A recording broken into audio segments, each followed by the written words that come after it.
channel. My name is RJ, your tarot card reader. Take what resonates and leave those not for others. Watch on your own risk. Okay, so let's do our collective reading para sa area of responsibility ni Aries. Hello, my dear! Tayo po ay mag-collective reading. Magandang umaga po sa ating lahat. At kung hindi mo naman po umaga napapanood or napapakinggan ang ating reading, ikaw po ay binabati ko na magandang tanghali, magandang hapon at magandang gabi. Tingnan natin kung ano ang meron sa area of responsibility ni Aries. Kaninong energy itong masasagap natin? Okay. Tingnan natin. Pahingi po kami ng cards. We have here the Four of Cups and the energy of the Knight of Wands. Okay. Medyo ano yung mga cards natin ha, sticky sila today. Okay, so first two cards natin is the energy of the Four of Cups and the energy of the Knight of Wands. And nasa first crystal natin siya, which is Tiger Eye. So, ang nangyayari dito, my dear, is you're stuck sa isang question or isang tanong, my dear Aries, kung bakit. Okay, there's a big question mark as of this moment. Kasi kung makikita mo si Four of Cups, dapat naka-move on ka na dito eh. Dapat you already let go, you already release kung ano man itong bagay na to, pero nandiyan ka, nakaupo ka. Sa energy ng night, this is energy of explore. And so far, based on the energy, yung explore mo is hindi papunta sa future, papunta sa past, okay? So, merong mga eksena from the past, merong mga nangyari sa nakaraan na sabihin na lang natin, naghahanap ka ng kasagutan kung bakit nangyari. Energy ng, okay, Eight of Swords sa energy ng second crystal natin, okay, nasa area to ng Earth, okay, so meron tayong fire, earth, water, air, and then water, okay. So meron tayong energy ng Eight of Swords, that is a trap card, okay. Sa energy na to, parang, okay, parang somebody's sinasabotage, my dear, yung, alam mo yun, yung parang nagiging balakid para matupad yung mga pangarap mo or probably nasa isang lugar ka na hindi ka masyadong nabibigyan ng importansya or hindi ka masyadong napapahalagahan. Yun ang nakukuha ko dito. Like, people are just taking advantage of you. And although siguro for some of you is tapos na to, pero parang nagtambay kasi kung ano yung mga ginawa nila sa'yo. Okay? Nagtambay, my dear, yung kung ano man tong bagay na ito. Okay? Like siguro nagtatanong ka, ano nangyari? Bakit nagkaganon yung connection namin? Bakit dati masaya naman kami? Tapos ano nangyari ngayon? Ganyan. Eh maraming factor, my dear, kung bakit nagkakaganon, di ba? Possible na kung ano yung nangyayari sa mundo. Di ba malaking bagay yan eh, kaya nagkakagulo-gulo yung mga tao dahil sa kung ano yung nangyayari sa mundo, di ba? So, maraming Nine of Sword, okay? Sa energy ng iyong mind, okay, or sa energy ng air, this is energy of stress, sleepless night, overthinking, okay? And the energy of the judgment. Honestly, my dear, gusto mo nang tanggalin sa utak mo 'to, my dear, pero hindi mo alam kung paano mo tatanggalin kasi definitely, masakit. Okay, nagdulot ng sakit and wala din naman ako sa lugar para sabihin sa'yo na, "Tama na 'yan, Aries, okay, let go mo na, ganito, ganyan, ganito, gano'n." Kasi ikaw yung nasa sitwasyon na 'yan, pero kailangan mo na lang sigurong isa-puso at isa-isip, my dear, na life must go on. 'Di ba kailangan natin magpatuloy sa buhay kahit ano yung ginawa sa'yo kasi definitely may ginawa sa'yo sa reading natin dito. Like, gusto mo ng kalimutan pero nandun ka kasi sa moment na hanggang meron kasing napakalaking question mark, my dear Aries, hindi tayo makaka-move on talaga. Like, bakit nagkaganon?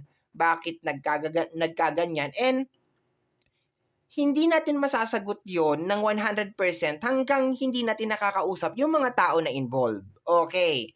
So, ako, ang ginagawa ko, my dear, pag sa ganitong mga moment is more on ina-acknowledge ko na meron din akong naging part. Ganun na lang ang ginagawa ko, my dear, na meron din akong naging kasalanan kung bakit nagkaganon and so on and so forth na lang. Kasi kung i-highlight ko ng i-highlight, my dear, or i-highlight natin ng i-highlight, my dear, na ginawan ka ng hindi maganda ng tao na ito and hindi mo to deserve, okay, parang pinabibiktim mo yung sarili mo dito, okay? Parang pinabababa mo yung energy mo. That's why na lalo siyang nagmamarinate sa'yo. Kasi iniisip mo, like, hindi ko naman deserve na yung ganitong energy. Bakit ginawa sa akin to? Di ba? Bakit ko nararanasan to as of this moment? Okay? So, that's the time na yun ang nagti-trigger, my dear, kung bakit hindi ka makaalis-alis sa energy na yan. Kasi parang pakiramdam mo, biktima ka talaga. So, kung iisipin na lang natin, my dear, na may kasalanan ka rin, 'di ba, doon sa kung ano yung nangyari kasi alam mo naman na siguro na pwedeng gawin sa iyo ng tao na yun, yung bagay na yun, pero hindi ka lumayo, hindi mo pinigilan, wala kang ginawa, hinayaan mo lang. So, possible na mas gumaan pa, my dear, yung moving forward or yung moving on situation mo. And tingnan natin. Next card pa tayo. Energy ng Hermit, ayun pagsisisi, 'di ba? Bakit ko siya minahal? Bakit ko siya pinagtiwalaan? Yung mga ganyan, nasa area na tayo ng Rose Quartz, energy ng emotion, and the energy of the Ten of Sword. So, dito, my dear, maliwanag na may pagtatraidor na nangyari. Okay, may nangyaring betrayal and hanggang ngayon dala-dala mo pa rin talaga siya, my dear. Okay? Pero based kasi sa energy, nonsense, as in like wala kang mahihita or walang mangyayari kung pipilitin mo na malaman yung dahilan kung bakit ginawa sa iyo ng tao na ito yung bagay na iyon. Kasi kung talagang mahalaga ka dito sa tao na 'to at pinapahalagahan ka nitong tao na ito, bago niya ginawa yung bagay na yon, inisip niya muna kung ano yung mararamdaman mo. To the point na hindi niya inisip, my dear, kung ano yung mararamdaman mo, ibig sabihin, yung binibigay mo na love, yung binibigay mo na importansya sa tao na 'to is hindi level, hindi pantay. In short, walang give and take na nangyayari. So, kaya umabot sa gano'n, 'di ba? Umabot sa punto na parang pakiramdam mo hindi ka na masaya dun sa situation and possible na for some of you is like paulit-ulit na panloloko, paulit-ulit na betrayal, okay? And nandun ka sa moment na ayaw mo na sa ganitong energy pero habang nararamdaman mo kasi, my dear, na ikaw yung biktima dito, 'di ba? Although kailangan naman natin talagang i-acknowledge 'yon na ako yung biktima dito, pero hindi natin siya pwedeng gamitin as a weapon. Na parang okay, ako yung biktima dito kaya pwede na lang akong umupo, pwede na lang akong humiga, 'di na ako yung mga gano'n, 'no? Or pwede ko siyang tirahin ngayon, pwede ko siyang awayin kasi ako yung biktima, which is we need to remember, my dear, na meron lamang tayong 12 hours sa loob ng isang araw, okay? Meron na tayong 12 oras sa loob ng isang araw.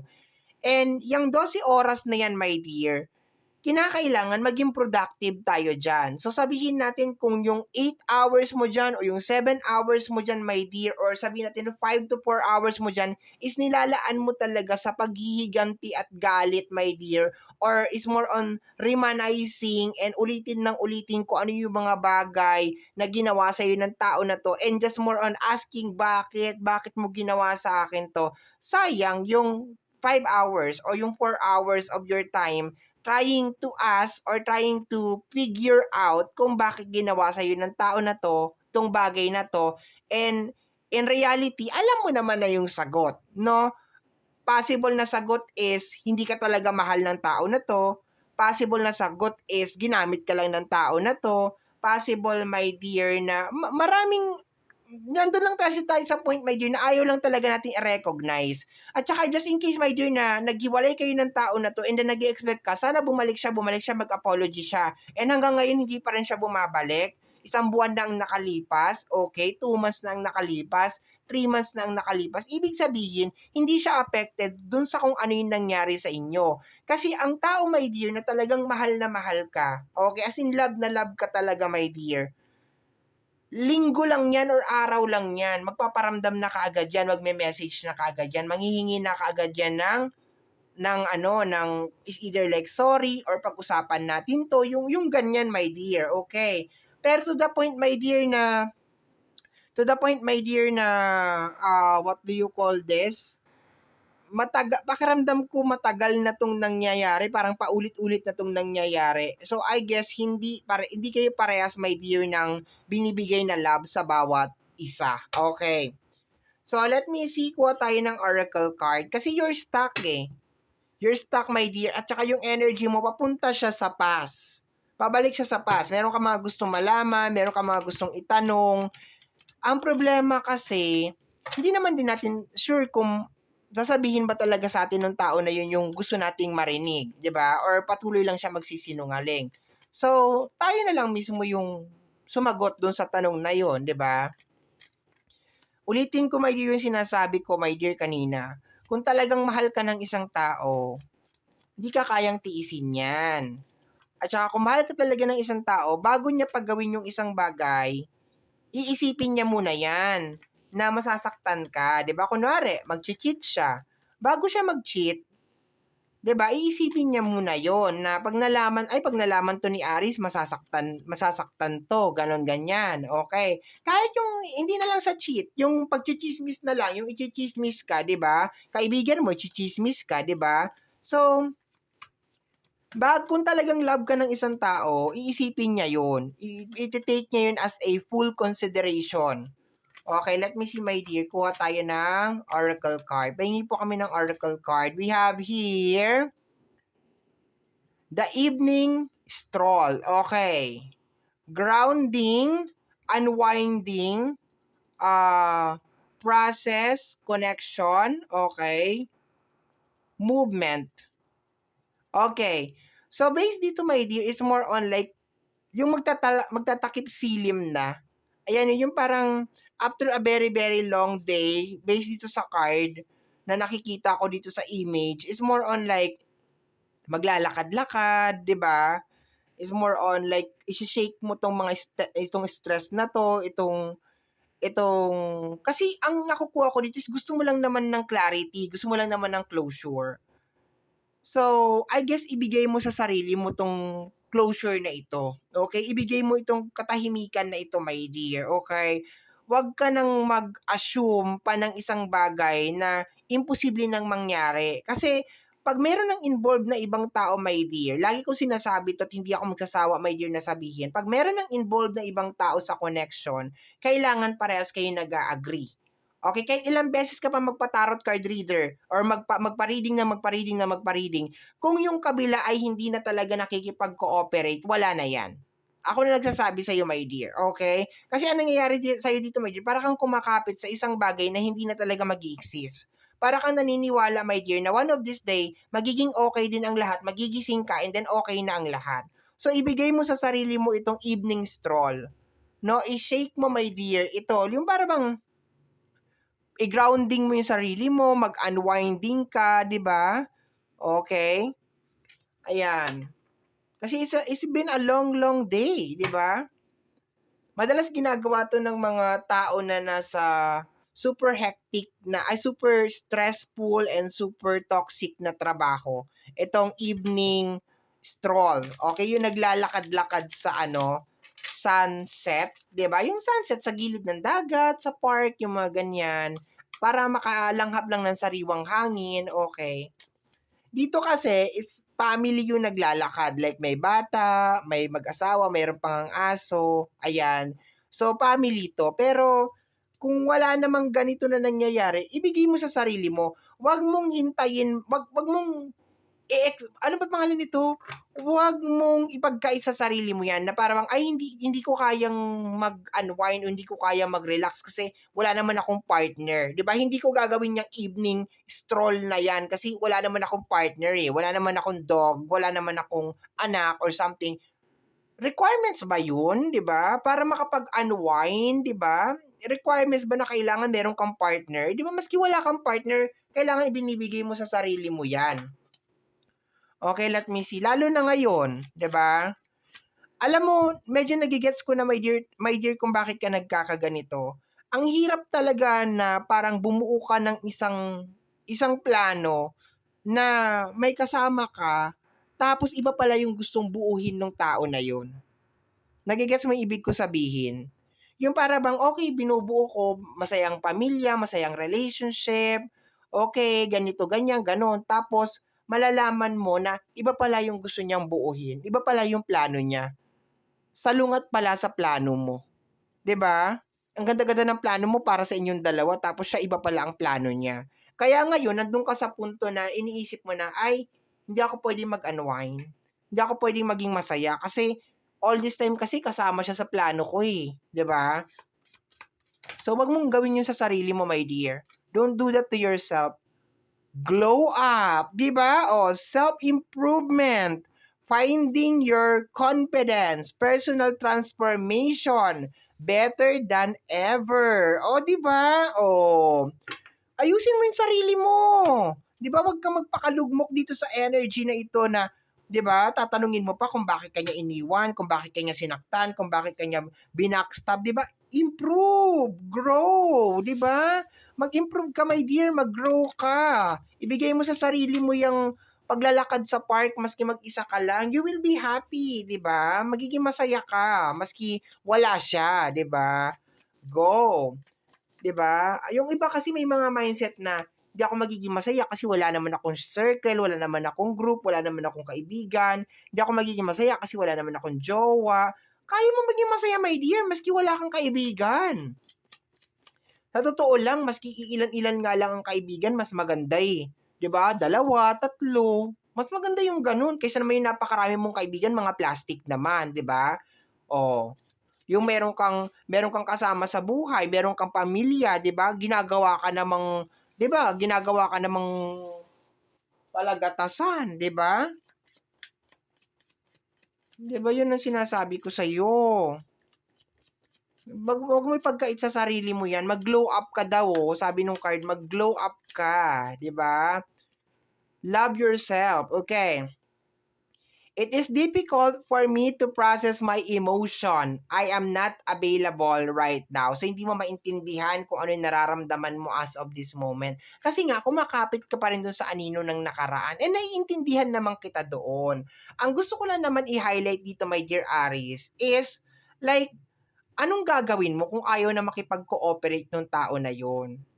Anong gagawin mo, my dear, if ayaw na talaga niyang buuhin yung isang bagay kung pagod na rin siya, 'di ba? Parang gano'n, 'di ba? Sabihin na natin pagod na siya, ayaw niya na sa'yo, 'di ba?